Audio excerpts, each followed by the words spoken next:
Welcome to Hayes Post News. I'm Becky Kaiser. Hayes resident James Liker has filed to run on the Democratic ticket for the Kansas 111th District. It includes Hayes and Victoria. The 31-year-old Liker has served as a USD 489 Hayes School Board member for nearly 3 years. He's currently the vice president.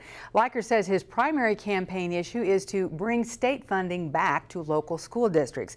Liker is employed by Genesis Pure Corporation, has 2 children who will both be attending Wilson Elementary School this fall. Representative Sue Boulder, a Hayes Republican, is the current 111th District State Representative. One of the items postponed from the recent Hayes School Board retreat is a review of the district's budget. It will be presented during Monday night's meeting. Superintendent Dean Catt and Business Manager Tracy Kaiser will have a budget overview with observations of past budget trends and a budget forecast for 2015 and beyond. Catt says every change made in the budget has an effect on somebody. I think it's very important that we do everything possible to give a student the best well-rounded education we can, whether that through activities, sports, forensics, debate, music, any of those things. I think all add up and make that child's education a well-rounded one. And it's hard just to pick one thing out and say it's more important than anything else. So we try to really focus on that. USD 489 administrators are also expected to ask the Board of Education to approve the use of the district's contingency funds to pay staff salaries for June. Ellis County resident Martha L. McClellan filed Monday for the Ellis County Commission 1st District seat. McClellan paid the filing fee and will run on the Republican ticket. Lyle Johnston of Ellis is also running for that position, which is currently held by Ellis resident Swede Holmgren. The filing deadline for the August 5th Kansas primary elections was noon Monday, with most candidates who were expected to declare for office already on the ballot. Well, the real estate blog has ranked Hayes as the 3rd most exciting place in Kansas. Movoto ranks Hayes behind Manhattan and Lawrence in the list of cities in Kansas with more than 10,000 residents. Factors such as nightlife, live music venues, restaurants, and the percentage of young residents were considered. Jana Jordan, executive director of the Hayes Convention and Visitors Bureau, is not surprised. I think it's very exciting.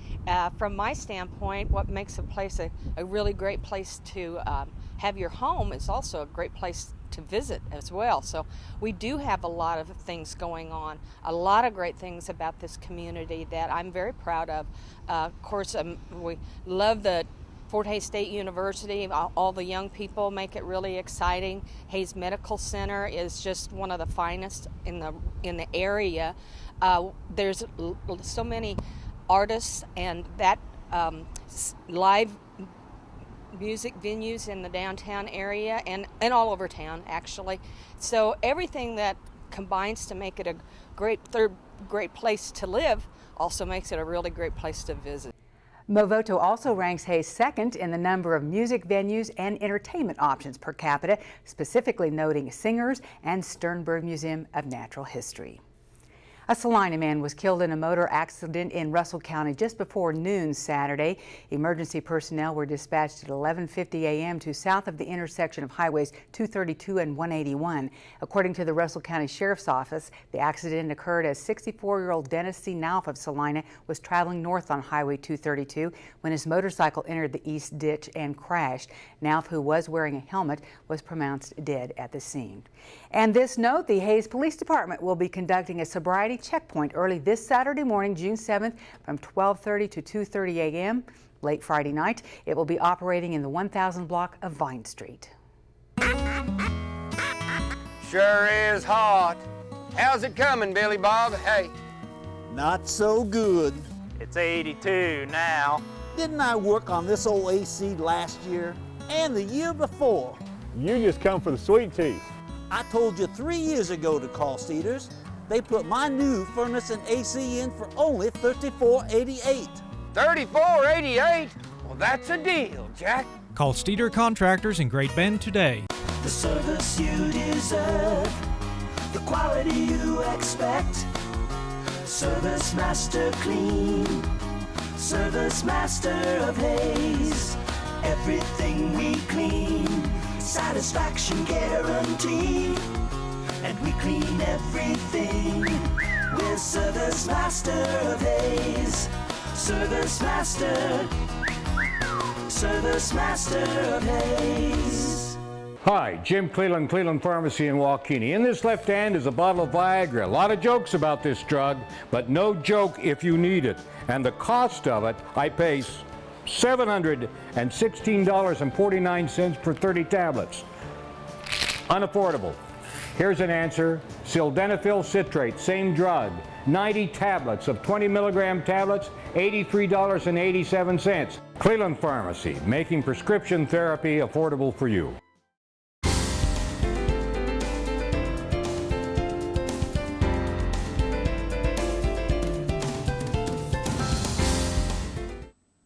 This is a news update from the Salina Post. A line of thunderstorms that brought heavy rains and gusty winds to central Kansas Sunday evening also brought a couple of brief tornado touchdowns to Ottawa County. According to the National Weather Service in Topeka, one tornado touchdown a mile north of Bennington at 180th and Frontier Road. The other brief tornado was 4 miles southwest of Bennington, where a couple of entire cottonwood trees were downed across 170th Road and K-18 Highway. Twisters were reported at around 7:38 Sunday evening by Ottawa County law enforcement. Also reports of 70-mile-per-hour winds to the west of Westfall in Lincoln County and 78-mile-per-hour winds recorded at the Abilene Airport. There were reports of some tree damage in the area around Solomon as well as in the Abilene area. 1 to 2 inches of rain fell in Ellsworth County, and for a brief time the Weather Service had a flood warning out for Ellsworth County. Now, more thunderstorms could be severe on Tuesday across northern Kansas as a warm front moves back across the state. Kansas collected $217 million less in taxes than it expected in May, but officials in the Governor Brownback administration says it's the result of a temporary problem. The Department of Revenue released preliminary figures last week showing the state collected about $389 million in taxes during May when it expected to collect $606 million. Tax collections also fell short in April, and the total two-month shortfall is nearly $310 million. The state expected to collect $5.2 billion in taxes from July through May, but took in only $4.9 billion, a difference of 5.9%. Kansas Revenue Secretary Nick Jordan said the shortfall results from issues surrounding federal tax policy. He said he doesn't expect future monthly shortfalls. Taylor Green from the Southeast of Saline FFA chapter was elected to serve as the 2014-2015 state FFA president at the 86th Kansas FFA convention last week at Kansas State in Manhattan. Green was among 20 candidates running for a state office position to represent more than 8,700 Kansas FFA members. As state FFA president, Green will serve on a team of 6 officers who will travel across the state sharing their passion for agriculture, leadership, and service. A prominent Southeast Kansas businessman and his wife are locked in a dispute over a $42 million tax bill and questions over which state they resided in nearly a decade ago. For the last couple of years, Gene Bicknell has fought the tax bill that was levied based on where he lived at the time of the 2006 sale of the National Pizza Company, the nation's largest Pizza Hut franchise holder. He argues he was a Florida resident, but the Kansas Department of Revenue disagrees, citing its definition of domicile imposed around the time of the sale. Bicknell, formerly of Pittsburgh, lost a ruling from the Kansas Court of Appeals in March, but a petition for review is now pending before the Kansas Supreme Court. Under a new plan, a federal wildlife refuge in south central Kansas will remain closed to hunting when whooping cranes are migrating through, but hunters will still get the chance to go after deer and turkey in the refuge. The plan approved by the U.S. Fish and Wildlife Service for the Quivira National Wildlife Refuge requires Quivira to remain closed to hunting when whooping cranes arrive in the area. Sections of the refuge have been open to waterfowl hunting, but then closed when the whooping cranes show up during their fall migration. The agency was considering keeping the refuge open to hunting, but when the whooping cranes were there, they decided to keep it closed. The new plan also calls for eventually adding deer and turkey hunts, which have been prohibited at the refuge. This has been a news update from the Salina Post. Thanks, Randy. Remember, for updates to these stories, plus more news and other information, check out our website, HaysPost.com. Well, some welcome rain Sunday afternoon. We'll have the details, and meteorologist Dan Holliday will have the back-to-work weather forecast after this break. Stay tuned. Stop! Where are we going? The sunback!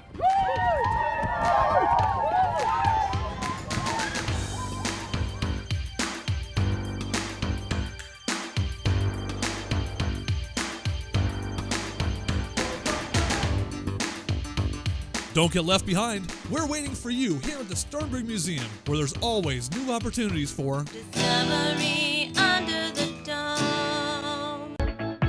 Imagine powering all of your Wi-Fi devices seamlessly with Eagle Fusion. Your laptop, gaming system, and other electronics connect to Eagle's internet. Call 877-61-EAGLE to get Fusion for only $5 per month. Imagine your favorite TV show following you through the house. With Eagle Fusion, you can stop your favorite program in one room and start up in another without missing any of it.